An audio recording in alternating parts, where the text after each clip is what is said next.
What's going on, guys? This is Uche and Njoku, Sneaker Principal, and today I would like to share with you what's in this envelope. So it's been 30 years since the last time that I took a roll. No, took that back. Not 30 years. 25 years since I last took a roll of film to get developed. It was I want to say it was an Olympus camera. Can't tell you what the actual designation was for that particular camera. All I know is that it was in the house, not sure who it belonged to, and I thought to myself, let's put some film in it and take some pictures. They were horrible. Looking back now, those images were trash, complete trash. However, a friend of mine still has the prints and actually took a picture with her iPhone of those pictures and sent them to me. And I was like, man, the things that I did not know or understand about how to focus a camera, or even understand about focal length. And yeah, those pictures will remain unseen. But today I have here photographs that I've taken since that last time, 25 years ago. These pictures were taken on this guy right here. This is a Canon EOS Elan. Let me see if I can, this camera right here. So the Canon EOS Elan, which is a manual camera on steroids. It feels like a DSLR. Everything about it feels like a DSLR, even down to all the little bells and whistles. The only difference is that it's not a DSLR, and it has a lot of features that carried over to the DSLR. And of course, the one feature it doesn't have is the back here. There's no digital screen. So let me see. So whatever you take on this camera, you're taking it at your own risk, at your own peril. But again, cool camera. I'll be honest with you, I didn't know much about it then. This came out in the early 90s, I believe. Sorry about the blur. But what I did on here, I threw on the Canon 50mm 1.4, one of my favorite lenses. The lenses that I used before I moved on to the red ring. But yeah, I took these pictures on this camera. I did it on the manual setting. I didn't cheat. I was like, I gotta do it manual, and I had to figure out the three things. You know, the three things you have to figure out when you're taking a picture, which is especially when you go manual, which is your ISO, which this was the Kodak. It was for a black and white 400 ISO film. So I knew that was it, 400, right? I didn't want to pull or push at ISO. The only thing I had to figure out was pretty much the focal length and the shutter speed. The one thing that's kind of cool about this is that I could go manual or I can go auto with the focus. I chose to go manual in some of the shots because autofocusing was, of course, kind of weird, especially if you're used to what we have today. So, but it was fun playing with the manual and auto, trying to see what that looks like. I wish there was a way for me to remember which ones were manual versus auto as far as my prints were concerned. But yeah, but I'm saying all this because it's really because of this guy here that all this is happening. My Leica has become my teacher. This camera here is what's forcing me to really think about what it means to capture images, to capture light, and to make pictures. This camera here, with this one lens that I have, the 28mm Summicron 2.0, and which is a fully manual lens, which I've become very comfortable with. I actually enjoy it. I enjoy finding focus, even though the focus on here is not perfect by any means. It's not like a Canon or a Sony or anything like that. You're not having these, like, you know, you can just not think about focus and catch your picture. Here you have to slow down and think, really, really think, and then ask yourself about the lighting in the space. Ask yourself if there's enough light for you to capture this moving thing, or is this going to be a day where you just capturing things that are still, or mostly still. This camera's done that for me. Again, this is my Leica M11-P. You see that right there? M11-P, focus, focus, focus. Focus, here we go, my M11-P. And this camera's forced me to now do some pretty cool things with this camera. And I'll tell you a little bit about this guy in a little bit later. So, what's in this envelope? I have not done this in 25 years. Actually, taking film to a photo lab so that I can have the film produced into prints, not digital, like digital images put into a machine to give it digital prints, but that you have films developed. So these are images of things that I took when I first put film to this camera right here. And it's like my son, daughter having dinner or lunch, kids playing on the bed. It was some pretty cool stuff. So because it's going to be hard for me to do it this way, I'm going to do it this way. So what this is here is just the pictures from the photo lab I went to. I took these. This was the roller film that I used was the Kodak 400. I think it was like a TXTS or TXTS, something. I'm sorry, I don't remember. But I took the roller film, I developed it, and they told me, hey, we can also send you digital copies of the pictures that you took. And I was like, you can? Please do. So they Dropboxed it to me. So when I picked these pictures up, this afternoon, they were like, in a few seconds you're gonna get an email with all the pictures, digital copies. So that's what I want to share with you right now, these digital copies. And I'm going to tell you the story of how these all came to be. So I think the roll film that I had 24 prints in there, 24 exposures.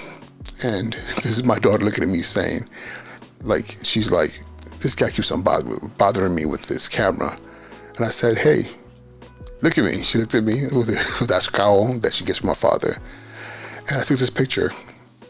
And that moment, I knew, okay, this image here, I'm almost positive this image was taken lens wide open at 1.4, 400, but I slowed down the shutter speed.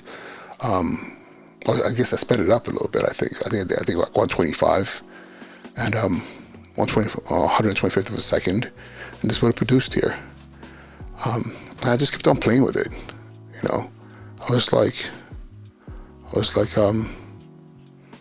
I just kept on taking pictures, and I was hoping that what would come on the other end was going to make sense, and for these to be consecutively this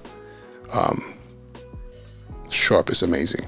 And I'll tell you right now, I think with these pictures here, I had it on autofocus. The light was perfect, and I just did that half press and got my focus, and I went in. But this is where it got complicated, in darker spaces where I couldn't really catch focus, so I had to manually adjust the lens. And I'll be honest with you, I'm not mad at this. The feel of the space that I'm being given in this image is so dope. Like, you can't tell me nothing about this image. You cannot tell me anything that this picture is not just amazing capture in time. We're sitting in a restaurant, a tight restaurant in Manhattan, and look at my daughter's face. Like, she is in her happy space, and the best part about it, she doesn't even know I'm taking a picture of her. Then my son sitting next to me, and I told him to smile. This is what he gave me. He's a clown. But again, I had to manually focus this image right here. And I knew that at 400 in this space that was much darker, it was a restaurant, you know, it was very mood set lighting, that my shutter speed would be the most important thing. So I'm shooting like a 30th, maybe a 15th of a second, if I'm correct. But I know it was like pretty slow. Like I was like holding that camera still and saying, please don't move, please don't move. And of course, my daughter here, she couldn't resist moving. I don't know what she saw, but again, I'm not mad at this image because I know exactly what was happening in that moment. And here's another shot of my son, you know, moving and refusing. He was tired with me. He tired of me. This was, I think, the following day in the park. Or a few days later, we were in the park, and he's like, "Daddy, take a picture of me." And by this time, I felt very comfortable. And here, this was manual. I was manually focused and trying to catch his face. It's funny how I kind of caught his jacket, but not caught his face. But I remember this shot very well. And here, me just trying to catch focus from quite a distance. I mean, the lens on this camera is at 50. So I'm quite distant, I'm a reasonable distance away. And I realized that I wasn't going to be able to catch focus on my daughter as clear as I wanted to, but I knew that there would be something in focus. So I took the shot. And the movement within the still is what I see here. Because she's moving, she's playing, and she's what's in blur, but it's not bad at all. Them together being knuckleheads. Again, you know, I think my daughter was like, Daddy, come take a picture of us. And I ran over, and before they start to slide down, I caught this. And again, this right here, I'm 100% sure this was autofocus. Because they were about to slide down. I don't think I would have gotten this manually. I don't remember taking this picture manually. It's funny how the pictures you remember taking manually are so ingrained in your head. This was outside of the Children's Museum in Manhattan, and this was 100% manual. You know, my son always has his finger in his mouth. Then I love a moment, quite before the storm, before they start fighting. It was very, very bright. The sun was really hitting. But I was just like, let me just try and get the shot. Maybe I could have gone darker. I mean, sped up the shutter speed, but you know what, honestly, I like it. I like the clean nature of it and how it just feels old but new, if it makes any sense. I mean, the only thing in this picture, if it wasn't for the hoodie that my daughter's wearing, you probably wouldn't be able to tell what year this picture was taken in. That's the beautiful thing about shutter speed. Friends of mine at work, you know, me just being intrusive. They're talking and I'm taking pictures of it. I mean, my staff already knows. I'm going to take a picture of you. Yeah, another staff member of mine. Then this picture right here, I gotta tell you, this is when I saw this picture, I was like, my God, I need to frame this image. Some of you watching this might be like, whatever. But I love the way she's in focus against a backdrop that seems so unreal. The things that you can do with film that you cannot do, that you cannot do with digital. You know, like I can't stop staring at this picture. But again, I'm talking about how Leica, me playing with the Leica M11-P, and constantly thinking, how do I make this image look like this? How do I get this image to feel like this? It's exactly what happened here. You know, when I took this picture, I knew it was a special picture. I told her from a distance. I told her not to move. I did tell her not to move. I was trying to get her in focus, and she was just playing with some rocks, and this is what came out of it. this here, she was walking towards me.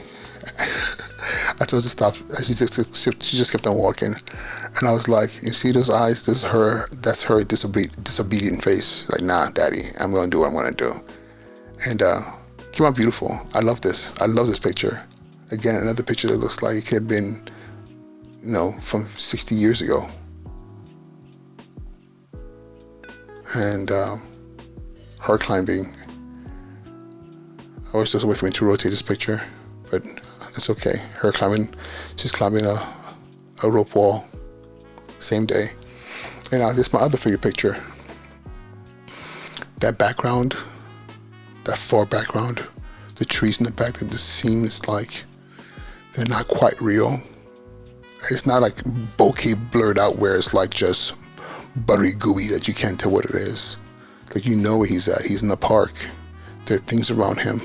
There's a bench, there's slides, but then there's him standing there, the focus of the picture being made. And outside the park is the world. It's almost like the world itself has been pushed back, and the park itself has been pushed back, and he's kind of like the one thing that's not moving. Pretty cool. And of course, the last picture in this series of pictures, I did exclude those that were just complete trash. There's just a few of them, but they were just complete trash. There was no point. Here is him upset because this park we were at has two sections. One has, I think it's like 5 to 12 or 6 to 12, and the other one's like 2 to 5. He's 4, so he was bummed out because he's like, I'm not 5 yet, because he wanted to go to the other park. So no, the other side said 5 to 12, so he was like, I'm not 5 yet. But again, an image that is so beautiful that I can't wait to give this to him when he's 25, you know, or he's pointing to him and say, hey, remember this picture, which he probably won't remember. But again, the beauty of how like this kind of photography just opens the world, you know.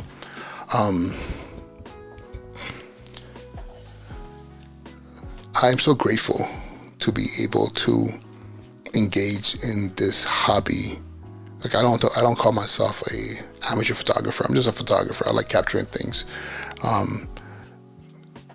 think people say because if you get paid to do what you do, then you're professional. But I'm pretty sure there are people out there who are better than professionals. Not to say I'm one of them at all, but who just love it. This is what they do. If it so happens that they get paid for it, it is what it is. Have I ever gotten paid for photography? I have been paid for photography. Did I think I was good when I did that? No, I wasn't. Not even close. I'm definitely better than I was then, but I'm still not as good as I want to be. But I do classify myself as a photographer. And the art of capturing images and telling stories is something that's so, so powerful. This year, I'm definitely in the thousands. You know, I had to reassess. I think I've done almost 3,000 images this year alone at my school, documenting the journey of turning school around. And things became very interesting once I picked up a Leica. And I was like, okay, how do I take this thing and really push myself? The first days with this camera, I was so, man, I talk about buyer's remorse. I was like, I'm gonna take this back because I could not figure out how to do the range focusing. I'll tell you something funny. When you turn this lens, I don't know if you hear that. There's a kind of like a full stop right there. I mean, full like fake. And I got there and I thought, wait a minute, this lens doesn't go beyond this. It must be broken. See, I'm a reasonably big guy. You know, like I am a good typical day, 215, 220. So I'm thinking this is broken, and I didn't want to push harder against it because I thought if I push, I might break it, and I wanted to return it. And I watched the video and realized, no, it goes past that. It does. And once I realized that after a few days of not being able to figure out how to focus, the world opened up. And then from that point on, all I did was try to figure out, okay, now, how do I make sense of this, get that to focus. Here we go. How do I make sense of my aperture versus the range? You know, then, especially if I was going to use zone focusing when I was walking through school, walking to an event, walking on the streets, then my ISO and my shutter speed. Those things I'm always like, it's like that triangle, and didn't realize how it was impacting my brain. Like, it was changing the way I thought, and now I'm using this guy. But the only thing about this guy that I don't like, no, let me take that back. It's not that I don't like. No. I love the camera. I think it's so cool that I'm using a camera that's from the early 90s. It's 30 years old. 30? Yeah, 30 years old. But it still has autofocus. There are moments where I'm just like, God, let me just pop that autofocus on. It's not the greatest, but still it's there, and it becomes pretty handy. But then now, with this guy, this is over 40 years old. Over 40 years old. It's 1979. The Fujica STX1. And right now this film in here is Fujifilm 200, Fujifilm 36 exposures. This is a fully manual camera. It's only digital, not digital, but electronic when you put a battery in here to use the digital meter, the light meter in here. So there's no battery in here. So everything I'm doing right now is just me thinking.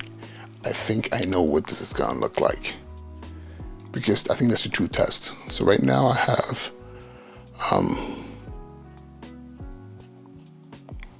I think this might be done.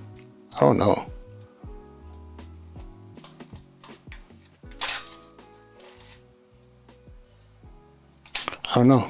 This might be done. I'm not sure. I don't even know if this camera really works until I bought it for like 60 bucks, no, 90 bucks on eBay. Got here, and the door is kind of jacked up. It opened on me today by accident. So I'm not sure if this is complete all the images. So I'm gonna keep going until I can't go anymore. Then manually wind it and take it, see what comes out. But I'm curious to see how this all pans out as far as really testing the way I think. The way I think that I know what I'm capturing, but this time there's no autofocus. And that's really the only thing that I used from the EOS Elon was the autofocus from time to time. But this right here, fully manual, I got to. And the lens on here is the decent. It's Fujinon 1.9, also 50 millimeters. And I think I've captured some pretty cool pictures on here. My only worry right now is because the door kind of popped open on me. It didn't fly all the way open, but it popped open enough that I'm not sure what was exposed. And I just noticed that the count itself has reset itself all the way back to 0. So now I'm worried that I'm not really worried. I mean, I figure at some point in time I won't be able to wind it anymore, because there's no more film to wind. And at that point in time, I will rewind it and take it in and see what comes out of it. And I'm looking forward to sharing with you what comes out of this camera right here. But this is what I'm playing with right now. You know, because of let me do it this way. Because of this guy, my Leica, the EOS Elon that I found on eBay for, this was about $100, I think, and then another $100 for the Fujica. And here we're going, you know, pushing my thinking, really pushing what the possibilities are in taking photographs manually. These are some of the pictures that I did not include because I was just playing around. But again, it's pretty cool. Pretty cool that I can do something like this and tap into a space that I haven't tapped into in many, many years. But all right, this is a video much longer than I expected. But again, thank you, Leica, for pushing me as an artist, as a thinker in the space. All right, y'all. Be well.